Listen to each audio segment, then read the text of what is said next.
और लोकतंत्र इस तरह से चलना चाहिए कि जो चुनाव हो वो फेयर हो, ट्रांसपेरेंट हो और उसमें जनता का विश्वास हो। ये हमारा लक्ष्य है। Sir, if you look back on major reforms that have taken place in this country, और मैं इतिहास में थोड़ा जाना चाहूँगा, वक्त कम है, तो पहली बात तो ये है कि आपको मालूम है कि हम हर चुनाव में ये देखते हैं कि मनी पावर का कितना रोल रहता है, पैसे का कितना रोल रहता है। तो हमने तय किया कि लोकसभा में जो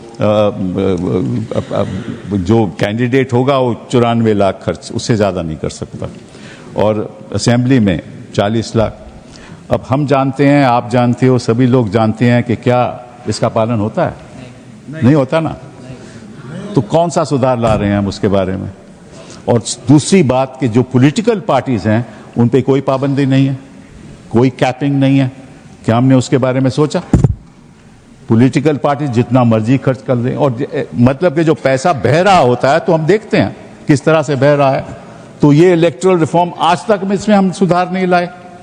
दूसरा, हम बड़ा भारी सुधार जो लाए थे वो 10th शेड्यूल का था। आपको याद है कि आया राम गैर राम की प्रक्रिया चल रही थी और लोग पार्टी बदल के जाते थे दूसरी तरफ। तो हमने सोचा 1985 में कि 10th शेड्यूल लाया जाए, संशोधन किया जाए संविधान में। तो 1985 में 10th शेड्यूल लाया गया। वहां स्प्लिट की बात हुई और मर्जर की बात हुई। आज स्प्लिट कहाँ है? उसका भी लोगों ने दुरुपयोग किया, हम ही ने दुरुपयोग किया। मतलब कानून लाते हैं फिर उसको हथियार बनाते हैं। ये असलियत है, इस देश की असलियत है। 10th शेड्यूल को क्या हुआ, स्प्लिट को क्या हुआ, हमें उसको रद्द करना पड़ा। फिर केवल मर्जर की बात आई। मर्जर कोई पार्टी, आज की पार्टी कोई मर्जर नहीं करती, स्प्लिट के द्वारा ही सरकारें बदली जाती हैं। तो कहां सुधार हो रहा है? जो भी कानून आता है उसका हम खुद लोग उल्लंघन करते हैं। फिर आपको याद होगा 2017-18 में एक फाइनेंस बिल आया, मेरे दोस्त अरुण जेटली थी वहीं बैठे थे, और उन्होंने इंट्रोड्यूस किया और उन्होंने कहा जो पुराना जो फाइनेंस बिल के जो संशोधन कर रहे थे कंपनीज एक्ट में, क्या संशोधन था? पहले था कि कोई कंपनी जो 3 साल की उसकी काम नहीं है तो वो कोई कंट्रीब्यूशन नहीं दे सकती। उन्होंने उसको चेंज कर दिया। आप कंपनी आज इनकॉर्पोरेट करो, कल आप कंट्रीब्यूशन दे सकते हो। फिर दूसरा था कि जब तक वो 7.5% प्रॉफिट्स, नेट प्रॉफिट से ज्यादा नहीं कंट्रीब्यूट कर सकती, उसको रद्द कर दिया। आप जितना मर्जी कंट्रीब्यूट कर सके। तो मतलब कि आप सुधार तो लाते हैं लेकिन उसी का दुरुपयोग करते हैं। फिर साथ में ये भी हुआ कि उसका नतीजा ये हुआ कि 6,000 करोड़ एक पार्टी को चले गया। सर, बड़ी विचित्र बात है, एक बार कांग्रेस पार्टी के बड़े नेता विदेश जाते हैं, फिर आके एक सो कॉल्ड हाइड्रोजन बम फोड़ते हैं, फिर लौट के जाते हैं दूसरा बम फोड़ते हैं। मगर मुझे आश्चर्य लगता है सर, कर्नाटक के मुद्दे पे प्रेस कॉन्फ्रेंस होती है और वो दिल्ली में होती है। कर्नाटक में आपकी सरकार है, न वहां का सीएम, न डिप्टी सीएम, न प्रदेश अध्यक्ष, और आपके तो राष्ट्रीय अध्यक्ष भी कर्नाटक से हैं, सभापति महोदय, वो भी नहीं रहते हैं। और कर्नाटक में पीसी होती है और उन्होंने कहा हाइड्रोजन बम फोड़ेंगे। तो इस पे मुझे याद आता है, एक पाकिस्तान के मंत्री थे, शायद वो राशिद चौधरी उनका नाम था, जिन्होंने कहा था हमारे पास पाव भर के एटम बम है। मगर मुझे लगता है जो कांग्रेस ने हाइड्रोजन बम छोड़ा वो शायद पाव भर का नहीं, छटाक भर का भी नहीं था। और वैसे मैं ये भी बता देना चाहता हूं, आप जब सरकार में थे तब भी बम नहीं छोड़ पाए थे। 1974 का परमाणु विस्फोट बम के लिए नहीं हुआ था। सरकार का ऑफिशियल बयान था कि ये केवल शांतिपूर्ण कार्यों के लिए हुआ है। ऑन द कॉन्ट्रेरी 11 और 13 मई 1998 को अटल जी की सरकार ने जब किया तो भारत ने कहा था we are the nuclear state.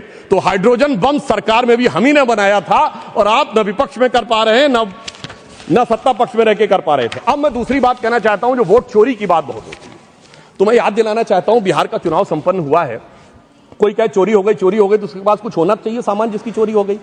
तो मैं आंकड़ा रखना चाहता हूं सदन के सामने, विगत 35 सालों से किस ढंग से कांग्रेस का वोट घट रहा है। 1990 में 71 सीटें जीती, 24% वोट, 103 पे जमानत जब्त। 1995 29 सीटें जीती, 16% वोट, 167 पे जमानत जब्त। सन 2000 में 23 सीटें जीती, 11% वोट, 231 पे जमानत जब्त।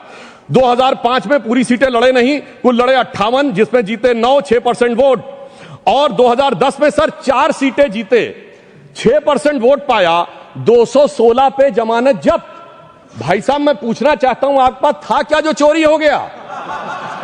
इसीलिए मुझे एक चीज याद आती है, जो हमारे ग्रामीण क्षेत्रों में एक कहावत है कि जब वो चोरी की गुहार लगाते हैं तो फटक चंद गिरधारी ना लुटिया ना थारी, और चौराहे पे चीख रहे हैं चोरी हो गई हमारी। अब मैं ये भी बताना चाहता हूं सर, एक बात और इससे अच्छी हो गई, जब इन्होंने मतदाता सूची पे आरोप लगाना शुरू किया है, इसका अर्थ ये हो गया सर ईवीएम के आरोप से विड्रॉ कर लिया है।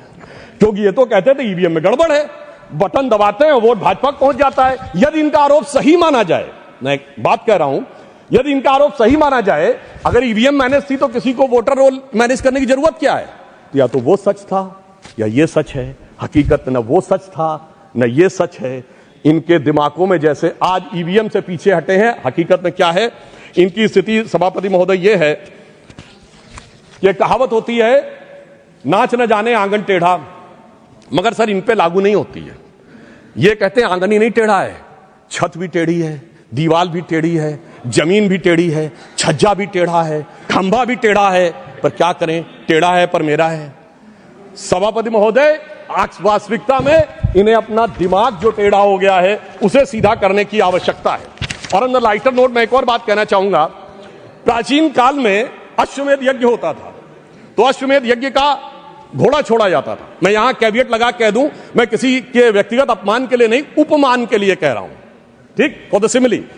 सर वो जब छोड़ा जाता था तो जहां जाता था वहां विजय का मार्ग प्रशस्त कर देता था, पर इनके पास एक ऐसा अश्वमेध यज्ञ का घोड़ा है जो जहां जाता है पराजय का मार्ग प्रशस्त कर देता है। और मैं यह भी कहना चाहता हूं, सिर्फ हमारे नहीं, भारतीय जनता पार्टी से नहीं, सर केरल में तो हम नहीं है, सत्ता में कभी नहीं आए। केरल में एक बार लेफ्ट फ्रंट आता था, एक बार यूडीएफ आता था, पर जब से ये वहां पहुंचे हैं ऐसा यज्ञ किया है कि इस बार एलडीएफ दोबारा आ गया। मैं पूछना चाहता हूं केरल में वोट चोरी किसने कर ली मेरे भाई बताओ? क्योंकि कारण क्या है कि जो इन बात को समझने के लिए तैयार नहीं रहते हैं, उसका एक कारण। दूसरा ये कहते हैं परसेंटेज ऑफ वोट हमारा बड़ा, देखिए नजदीक था फिर भी सीटें क्यों कम हो गई, उसका कारण है इनको वोट का वितरण देखना चाहिए। मैं उदाहरण देना चाहता हूं, हरियाणा में सबसे बड़ी जीत किस कॉन्स्टिट्यूएंसी में हुई? हुड्डा साहब नहीं जीते, फिरोजपुर जिरका में मम्मन खान 98,000 से जीते। झारखंड में सबसे बड़ी जीत कहां पे हुई? वहां पे पाकुड़ क्षेत्र में निशात आलम 86,000 से जीते। दिल्ली में आम आदमी पार्टी के मटिया महल में 42,700 से जीते आले मोहम्मद इकबाल।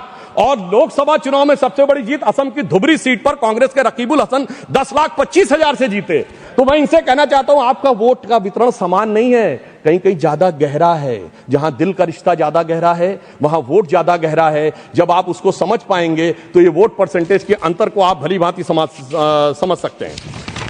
और मैं एक और बात कहना चाहता हूं कि जो लोग आज वोट का आरोप लगाते हैं सभापति महोदय, वो खुद का चुनाव कैसे कराते हैं?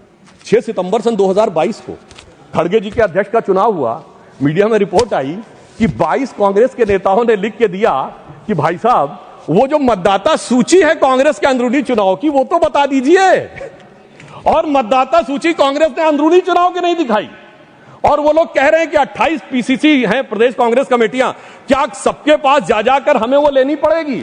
मगर साहब जिन्होंने अपनी मतदाता सूची नहीं दिखाई, चुनाव आयोग को मतदाता सूची के लिए लिख नहीं रहे हैं और वो आकर हमें ज्ञान दे रहे हैं, इन्हीं के लिए कहा गया है खुद मियां फजीहत और दूसरों को नसीहत।